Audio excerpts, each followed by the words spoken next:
welcome to this episode. And I'm going to be looking at a plugin. And I'm going to be looking at my M1 again. How am I getting on with the M1 Mac? How does it compare to my Intel Mac? And what does Ellie think? Does she care? No. Not really. I didn't think she would. So let's dive into this episode.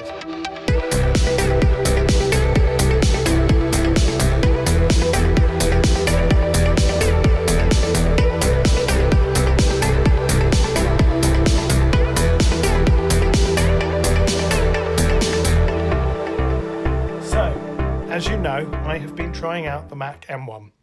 How am I finding it? I'm not going to dwell on it too much. I've already had my whinge. So I've already had my say on what I think of this machine. It's okay. I'm getting there. I'm finding the quirks. I'm finding the problems.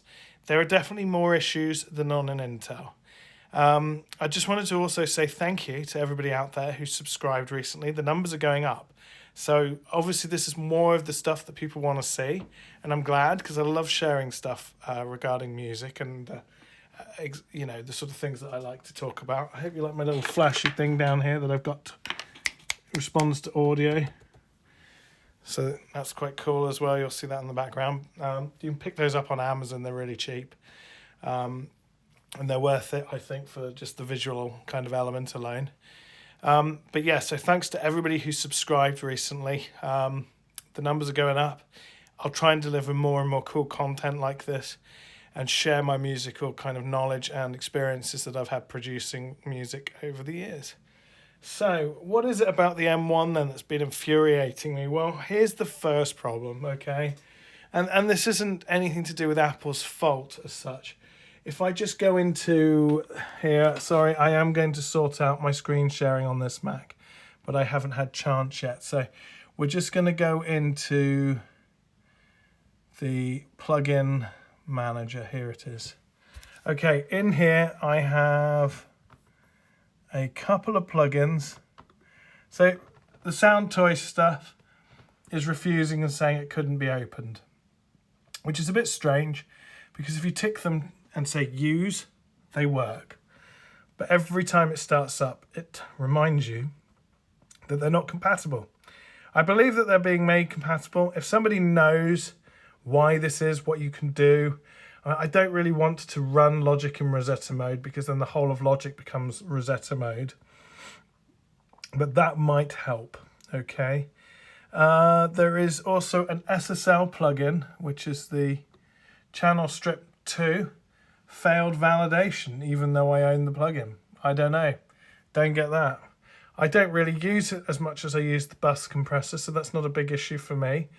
But, you know, there's another issue. So there are little issues that come along. Also, I'm finding that using Spire, which is this gorgeous plugin here, which I love, Spire has issues. This is a native M1 version I'm running. It still has problems. I don't care what anyone says. This is a main plugin out there. This is a big boy in the field of plugins, and it still has issues. You get sort of strange notes hanging on and all sorts of crazy stuff going on where it glitches. And I have contacted the developer, and I'm trying to get some more answers out of them, but I need to provide them with some more information. What I'm going to talk about today is this plugin. This is the LFO tool. This is a sidechaining plugin. It does other stuff. So how do you originally sidechain? Okay, I'm going to just dive in really quickly and show you. Now, normally what you would take is something like what we've got here is a kick drum, for example. And if we just do this.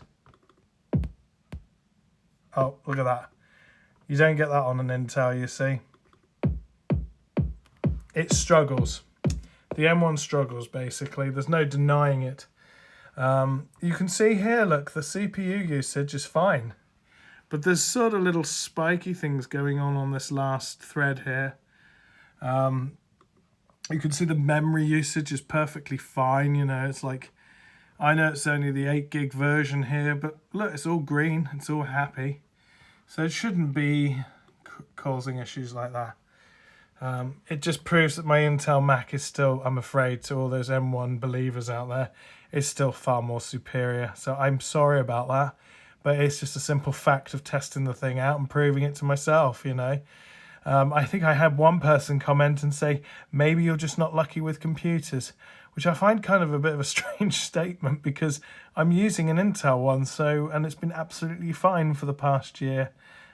So I don't really understand that point. It's obvious to me that the M1 still has a bit of a way to go. Anyway, without me whinging any more about it, because I'm more here to show off what I have been able to do. Side chaining is where you take something like this channel, and then you'll take something like a bass. Now, I'm playing the bass around the kick drum here, so it's not really the best one to show it on, but you can set up in here.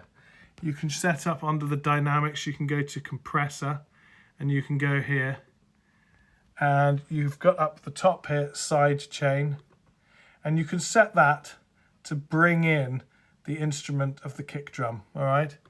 And then what will happen is that this will turn down the volume of the bass every time the kick drum kicks in. Now, I've got a better track to show off the side chaining effect because I've got it here and it's on this particular track. And if we just play it. So what's happening here is that every time the kick is playing, I have drawn in a curve to duck out the audio at that point. Because this is a 4 on the floor song, I don't need to actually set up a side chain. What I can actually do is I can send nothing anywhere. I don't need to bother with that. This one just knows that on every 1, 2, 3, 4 to duck the volume. Okay, because I've set it in there. What's nice about the LFO tool compared to a number of other plugins out there, if we just bring up another one that I've been using, Kickstart is one of my other favorites that I was using for some time. This is a nice automated version of a side chaining plugin. You can see there it's set to every basically 4 on the floor style kick drum to kick in. You can set it to higher divisions or less. So like, you know, at the moment it's set to like quarter notes. You know, you can change it to which ones you want. Down here, you can also then change the length, right? However, in LFO tool, as you can see, they've kind of got a similar look, and they will both do that thing where they'll show you the actual waveform. So they're almost identical. The problem I've had with the Kickstart is that I cannot draw in this. I can blend and mix, but on here I can physically draw this in, and the tightness that you can get into the sound with this is just superb. It really does let you get right in there. And you can see it also dips off here, which you need because you don't want to cut off the transient of the kick drum. So that click of the kick, you want to get it down in volume quickly just before the kick comes in. And then you can hear on the track that I've just done exactly what that results in. So hopefully that's helped you. I've given you some information about the M1. I've given you some information about LFO tool.